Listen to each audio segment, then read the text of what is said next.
Mas olha a manchete aí, Ari. Problemas para os japoneses na entrada de 2024. Ari, manchete 1 da Socorro Sampaio. Falando sobre... Olha aí, Ari. Japão tem virada de ano trágica. 55 mortos em terremotos e 5 em choque de aviões. Então, Socorro. Amadeu, o governo do Japão atualizou agora há pouco esse número de mortos dos terremotos, que a gente fala daqui a pouco. Agora a gente começa com essa tragédia mais recente que aconteceu hoje, que foi essa colisão de dois aviões em um dos principais aeroportos do Japão, o aeroporto Haneda de Tóquio, um dos mais movimentados da Ásia.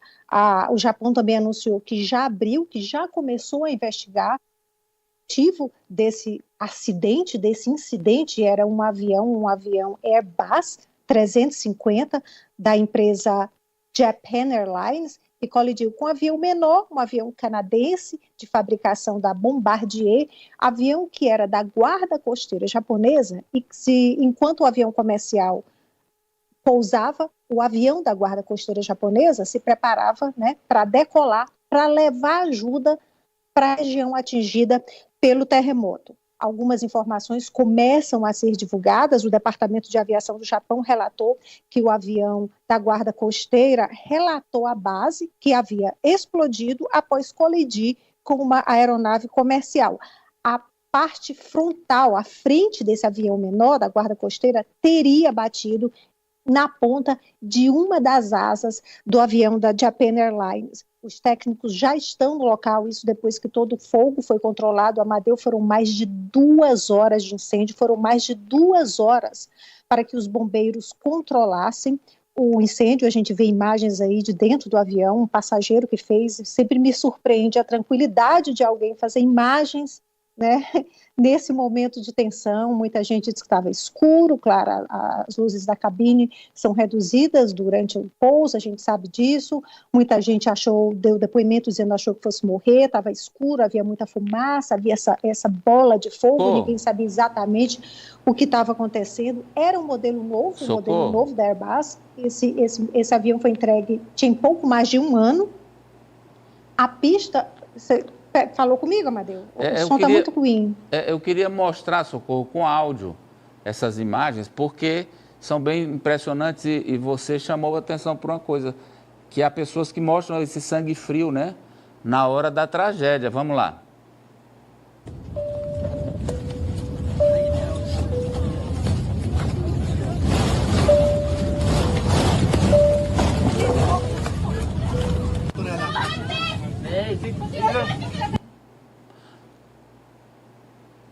Amadeu, havia...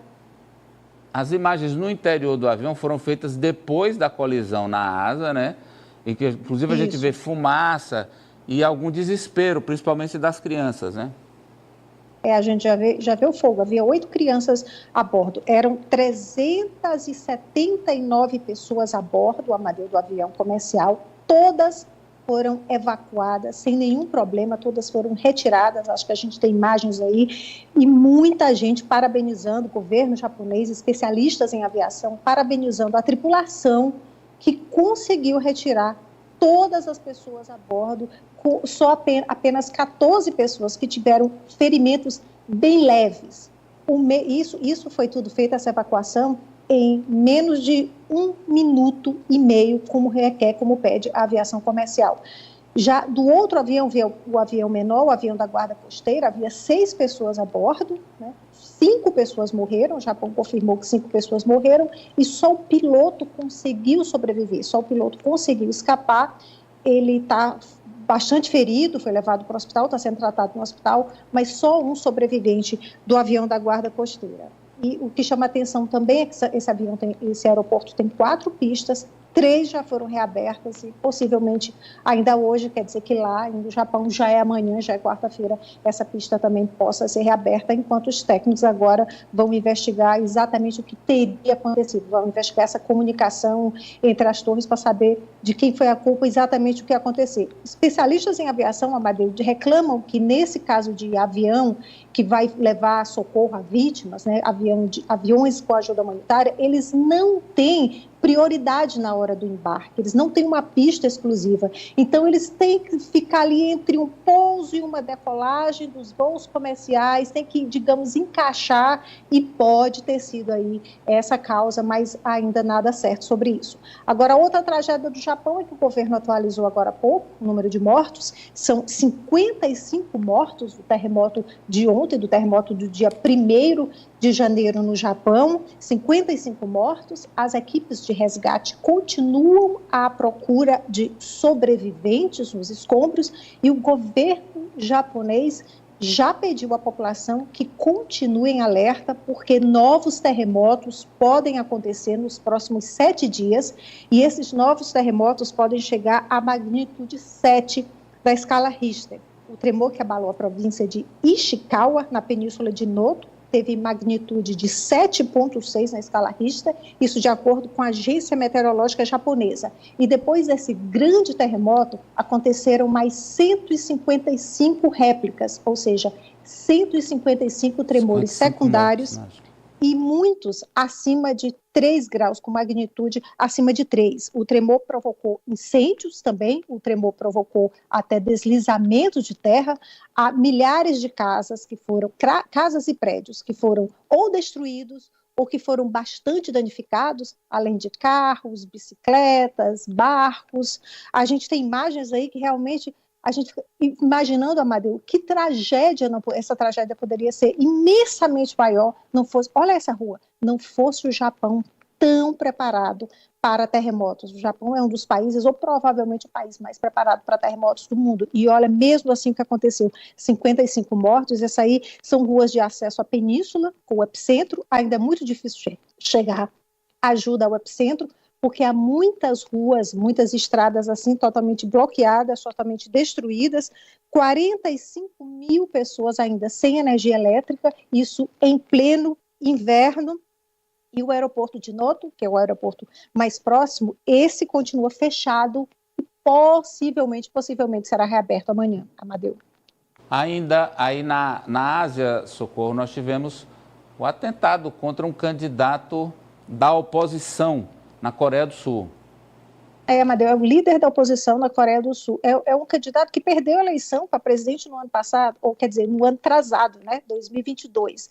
Ele perdeu a eleição para a presidência da Coreia em 2022 por uma diferença de menos de 1% dos votos. E esse crime que aconteceu hoje chocou a Coreia, porque aconteceu em plena luz do dia, num lugar lotado de gente. A gente vê aí ele é o líder da oposição. O nome dele é Lee Jae-myung, de 59 anos. Ele foi atacado, ele foi esfaqueado no pescoço. Isso hoje de manhã, quando ele fazia uma visita à cidade de Busan. É uma cidade portuária que fica aí mais ou menos a 400 quilômetros de Seul. Ele foi atingido do lado esquerdo, segundo a polícia, com uma faca de 18 centímetros, um pouco menor que uma faca de mesa, do tamanho de uma faca de mesa. Ele foi levado de helicóptero para o hospital, passou por uma cirurgia, segundo os médicos e a assessoria do político, ele não corre risco de morte. Agora, o agressor, o homem que deu a facada no líder da oposição da Coreia, é um homem de 66 anos que disse que atacou para matar. Ele disse que queria matar o político. Mas a polícia não divulgou qual teria sido essa motivação, o porquê do ataque. Ele tem 59 anos, ele é membro do parlamento, já falei, ele perdeu as eleições de 2022 por uma margem muito pequena de votos, deve ser candidato novamente nas eleições de 2027, apesar de estar enrolado em denúncias de corrupção da época em que era prefeito. Amadeu. Bem, agora um crime que assusta cada vez mais nos Estados Unidos, que é o crime cibernético, em sua maioria sequestros de estudantes. Ari? É a outra manchete, né, da Socorro. Isso. Crime cibernético avança nos Estados Unidos. Maiores vítimas são estudantes estrangeiros. Então, Socorro. Pois é, Amadeu, olha que loucura, né? Que loucura. Sequestro cibernético. Como é que acontece isso? Bem, aconteceu, esse foi a vítima mais recente, um jovem chinês de 17 anos, que estava em uma cidade do estado de Utah, no oeste americano, para fazer o ensino médio. Ele estava fazendo high school nos Estados Unidos. A polícia encontrou, no último domingo, o garoto, a gente vê aí, numa montanha, lugar muito frio, lugar com muita neve, ele estava numa tenda. A polícia americana confirmou que ele é a mais recente vítima do que eles chamam de sequestro cibernético. E nesse sequestro, a família do garoto, que mora no Japão, que estava no Japão, depositou em contas da China $80 mil, isso dá quase R$400 mil.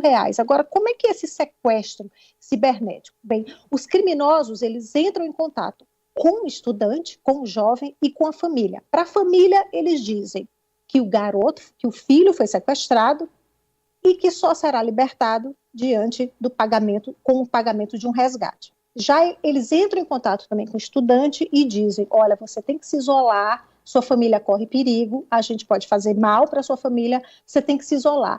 Nesse isolamento, Amadeu, o jovem tira fotos, manda para os criminosos, que mandam essas fotos da pessoa no isolamento para a família. Então, a família realmente acredita que o estudante, que é a vítima, foi sequestrada, porque está nesse isolamento. E foi justamente esse caso que aconteceu. O garoto, a polícia encontrou o garoto no último domingo, ele havia sido, a família conseguiu entrar em contato com a escola do garoto, no estado de Utah, e a escola entrou em contato com a polícia. Então, isso foi quinta-feira, dia 28 de dezembro. Mas a polícia também disse que acredita que os criminosos já estavam em contato com o garoto desde o dia 20 de dezembro. A polícia encontrou o garoto, a gente vê aí, em uma tenda, no meio dessa neve, sem nenhum tipo de aquecimento. Ele tinha um cobertor, tinha água, tinha comida e vários telefones, porque os criminosos monitoram a vítima através de Skype ou através de WhatsApp. Isso tudo informação da polícia americana. Agora, o que também chama atenção, ele foi encontrado aí, 40 quilômetros da cidade em que ele morava com uma família, a cidade de Riverdale. A família anfitriã, Amadeu, a família que recebia esse garoto, de 17 anos, não notou que ele havia desaparecido. Diz que ouviu um barulho na cozinha na última quinta-feira, dia 28, achou que o garoto estivesse lá e ficou por isso mesmo. Foi a família da China que entrou em contato com a escola, que entrou em contato com a polícia. Amadeu. E é uma modalidade nova, né, Ari? É uma modalidade nova e novos tipos de crimes cibernéticos. A gente vai noticiar a partir de agora com muita frequência aqui. Eu estava vendo, viu, Amadeu, Socorro, Apoliana France, que no Reino Unido foi aberta uma investigação de estupro coletivo virtual contra uma adolescente de 16 anos em um game por imersão, que é aquele que você usa o fone, usa o óculos especial e interage, o seu avatar interage com outros avatares. O avatar dela foi estuprado por avatares desconhecidos e, segundo a polícia, ela está com os sintomas psicológicos de alguém que foi estuprado fisicamente. Isso é um crime novo, assim como essa modalidade aí, e o potencial de crimes que a gente ainda não conhece é muito grande com a inteligência artificial. E tem muita... Quer dizer, aqui no Brasil mesmo tem muita gente que vai fazer intercâmbio, que vai estudar fora, né, Apoliana? Sim. Por exemplo, a gente tem, eu tenho um caso, um irmão que vai para os Estados Unidos aí muito em breve, né? Mas é para estudar, tá? Não é para cometer crime, não, pelo amor de Deus. Mas eu estava até vendo aqui, Amadeu, também, sobre as informações depois de Israel, depois dá uma olhadinha lá, sobre o Hamas. E a gente está falando sobre pessoas que se aproveitam